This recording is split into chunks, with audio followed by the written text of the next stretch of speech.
expelled or removed from their base schools throughout the county, and they must have an IEP in order to attend the school. We have 5 teachers on staff.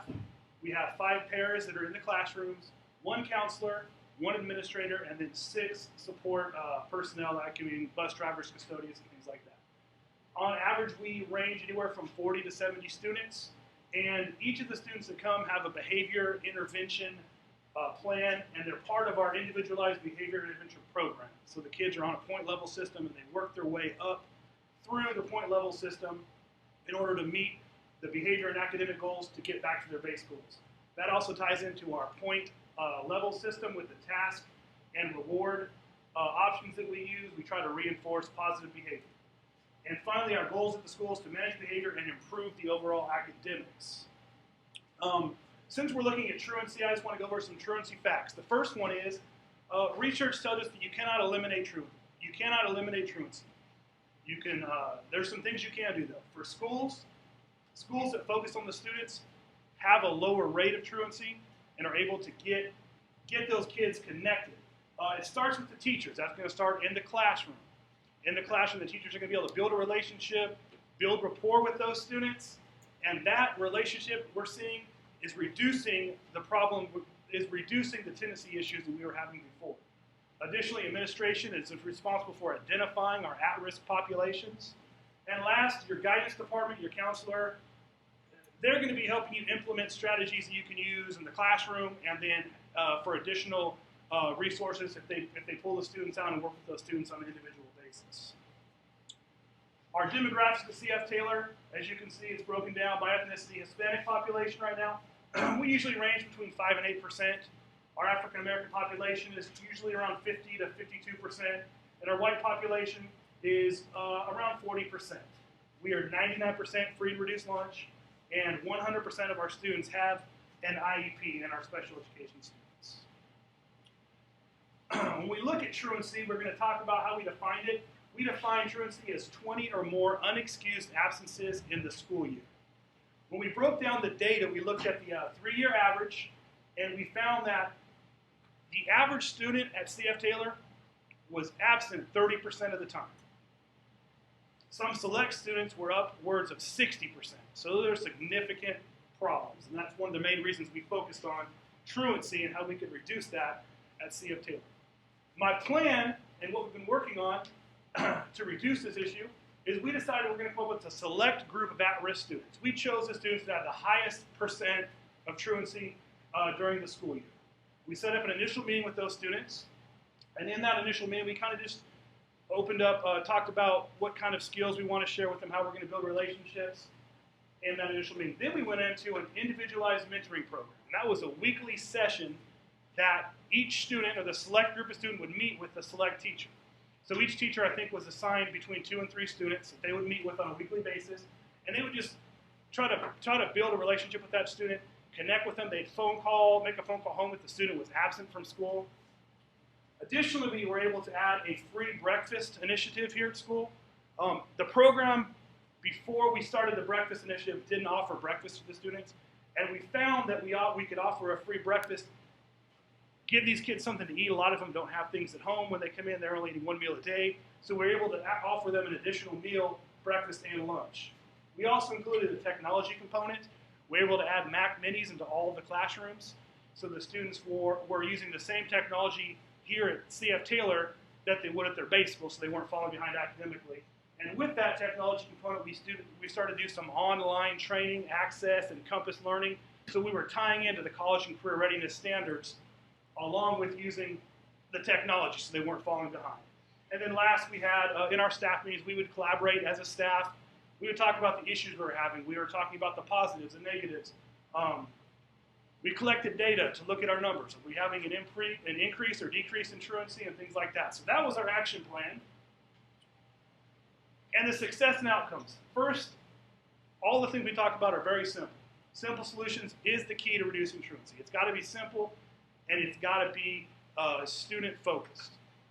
Second, we wanted to foster the relationship between the staff as a whole, whether that was the teacher, or the counselor, or the principal, the custodian, the students, among other students. We wanted to foster that relationship.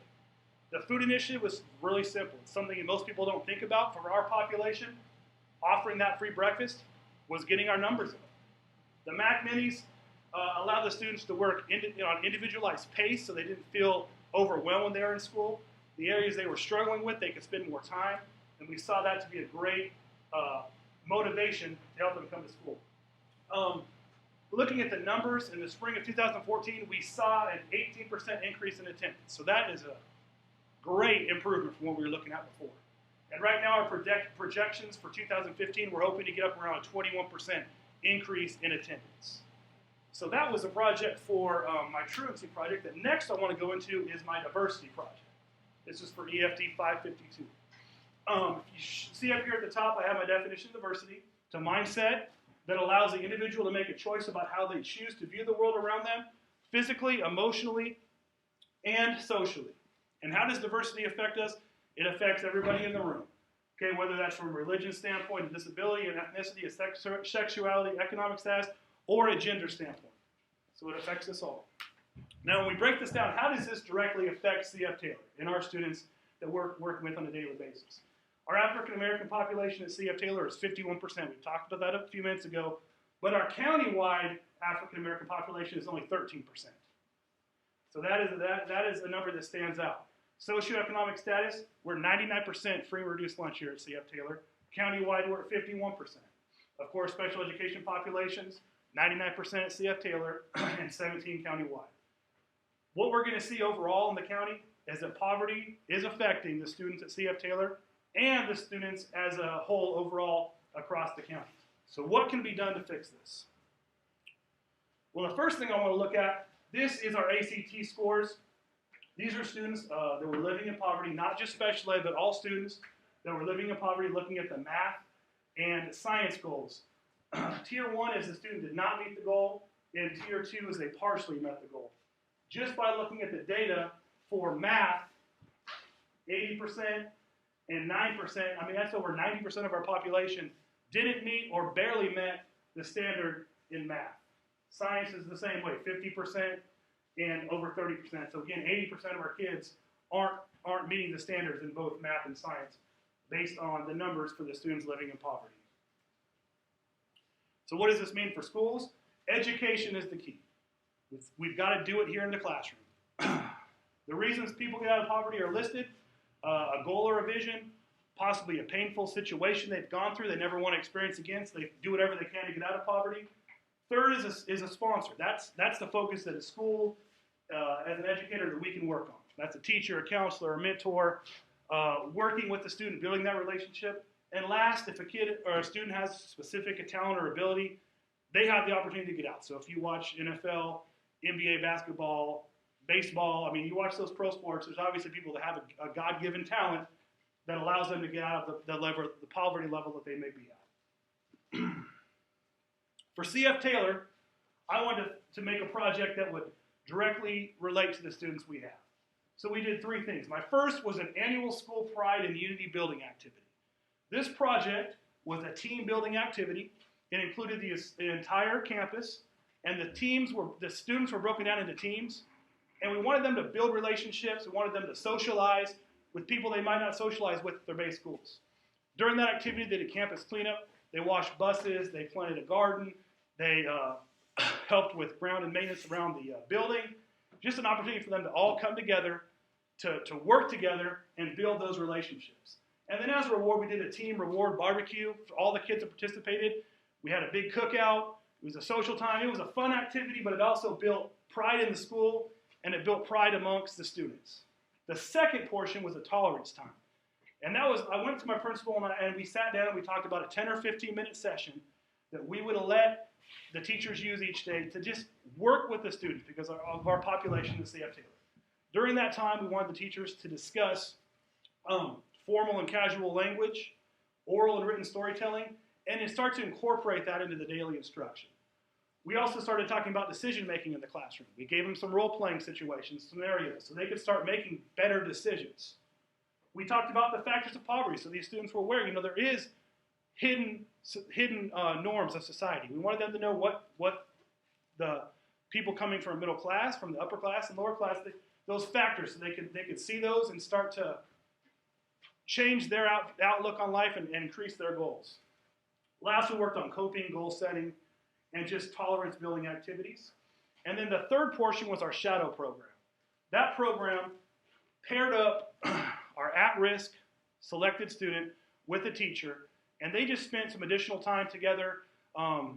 It was probably about 15 minutes a week, but they just built that relationship, that bond, and the teacher would, mentor them and just help them goal set for the future.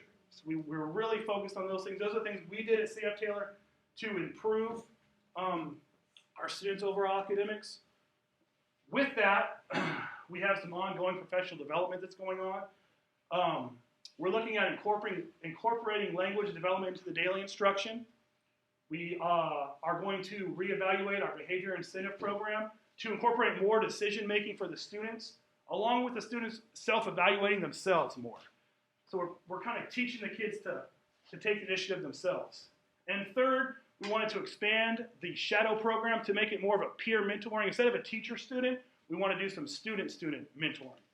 And last, we always have our PLCs with continual feedback, discussions, evaluations, and progress monitoring.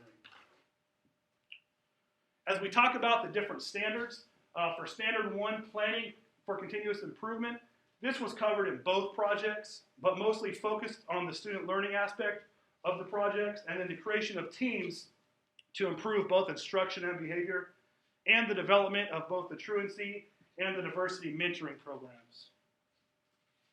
Standard 2 was our teaching and learning standard. Again, that was covered in both action, research, and diversity projects. But furthermore, we looked at it in the plan. We planned the achievement of student learning goals in language development during the tolerance time. So that casual register that we were teaching and looking at the different oral and oral storytelling. Our character education plan during shadow time and mentoring was also covered during Standard 2. Standard 3 was our human resource development. This was an ongoing professional development and the opportunities that were built into the projects. For our staff, we did a truancy, we did a diversity, and we did an understanding poverty training.